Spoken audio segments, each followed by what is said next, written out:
একবার চিন্তা ভাবনা করে দেখুন, একজন আলেমের 1,00,000 হাদিস মুখস্থ আছে, সেই আলেম ফতুয়া দিয়েছে জামাত ইসলাম নামক সেই সংগঠন সম্পর্কে। কোনো একটা দেশকে যদি কমিউনিস্ট দখল করে ফেলে, কোনো না কোনো একটা সময় সেই দেশে ইসলাম বাস্তবায়ন হওয়ার সম্ভাবনা আছে, কিন্তু কোনো একটা দেশকে যদি জামাত ইসলাম নামক সেই সংগঠন দখল করে ফেলে, কিয়ামত পর্যন্ত সেই দেশের মধ্যে কখনো ইসলাম বাস্তবায়ন হবে না। তার মূল ব্যাখ্যাটা কি জানেন আপনারা? কমিউনিস্টরা যদি দখল করে ফেলে, তারা তো আর ইসলামিক সংগঠন না। তাদের যেই নিয়ম কারণ আছে সেগুলো বাস্তবায়ন করবে, সেগুলো তো আর মুক্তির কোনো রাস্তা নয়, মানুষকে সুখ শান্তি দিতে পারে না। সেই দেশে কোনো এক সময় ইসলাম বাস্তবায়ন হতে পারে, কিন্তু জামাত ইসলাম নামক সেই সংগঠন, এটাকে তো মানুষ ইসলাম ভাবে, ইসলামিক সংগঠন ভাবে। তাদেরকে যদি কখনো ক্ষমতায় নেওয়া হয়, কিংবা তারা যদি কখনো ক্ষমতায় যায়, মানুষ তো ভাববে যে ইসলাম ক্ষমতায় গিয়েছে। তারা তো গিয়ে আকাম কুকাম করবে, ইসলামের নামে ভণ্ডামি করে একদম রাষ্ট্রটাকে ধ্বংস করে দেবে। তখন মানুষের মনের মধ্যে আক্ষেপ তৈরি হবে যে এটাই কি ইসলাম? এটাকেই এতদিন আমরা সম্মান ভক্তি করেছি, এই ইসলাম আমরা চাই না।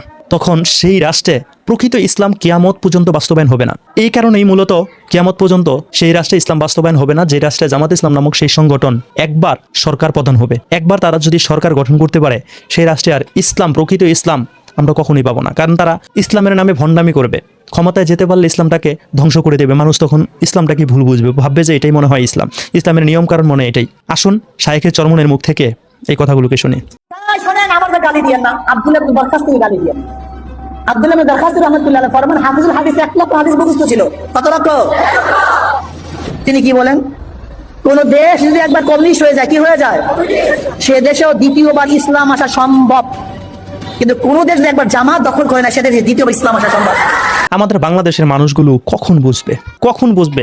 আমাদের বাংলাদেশে আওয়ামী লীগ, বিএনপি, জাতীয় পার্টি এগুলো ক্ষমতায় আসে, এই বাংলাদেশে ইসলাম কিন্তু বাস্তবায়ন হওয়ার সম্ভাবনা আছে। কারণ মানুষ এখনো ইসলামটাকে দেখতে পায়নি। কিন্তু ইসলামের নামে যদি জামাত ইসলাম নামক এই ভণ্ড সংগঠনটা, ইসলামকে নিয়ে যারা দিনরাত সব সময় প্রতারিত করে আসছে, তারা যদি ক্ষমতায় চলে আসে, মানুষ যদি বুকামি করে তাদেরকে ক্ষমতায় দেয়, কিংবা কৌশল করে, তারা তো আবার কৌশল করে অনেক, তারা যদি কৌশল করে কখনো ক্ষমতায় চলে আসে, বাংলাদেশটার থেকে ইসলাম চিরতরে মুছে ফেলবে।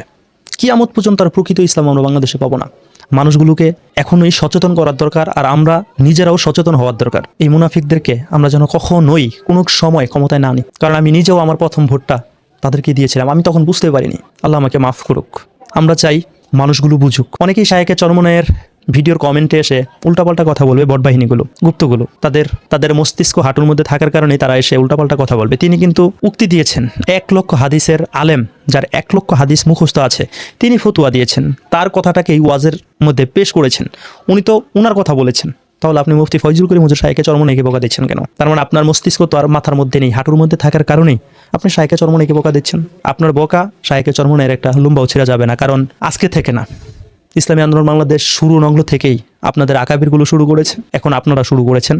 একটা লম্বাও ছিটতে পারেননি, আর ভবিষ্যতেও একটা লম্বা ছিটতে পারবেন না। কারণ যেটা হকের উপরে আছে সেটাকে আল্লাহ পাক রব্বুল আলামিন নিজের হাতেই হেফাজত করছে, আর হেফাজত করবে। কারণ আল্লাহর ওলিগুলোকে আল্লাহ নিজেই হেফাজত করেন, আর তারা যে আল্লাহর ওলি তাতে তো কোনো সন্দেহ নেই। কারণ আল্লাহওয়ালার মুখের বয়ান শুনেই আরেকজন মানুষ পরিবর্তন হয়। তোমাদের মুখের বয়ান শুনে মানুষ বিয়াদব হয়, ওলামাই কারামদেরকে বোকা দেয়, অকট্য ভাষা ব্যবহার করে, অপপ্রচার করে, মিথ্যাচার করে। আর শায়েখে চরমনের কাছে মানুষ গিয়ে, চরমনে গিয়ে মানুষ পরিবর্তন হয়, ইসলামের পথে আসে। আগে যদি মিথ্যা কথা বলতো, তারা মিথ্যা কথা বলা ছেড়ে দেয়, সুন্নতের আমল করে, ইসলামের পথে চলার চেষ্টা করে। এটাতেই তো বোঝা যাচ্ছে তিনি আর আল্লাহর ওলি। আর আল্লাহর ওলিদের সাথে যারা দুশ্মনী করে, তারা নিজেরাই ধ্বংস হয়ে যায়। তাদের বিপক্ষে আল্লাহ পাক রব্বুল আলামিন নিজেই যুদ্ধ ঘোষণা করেন।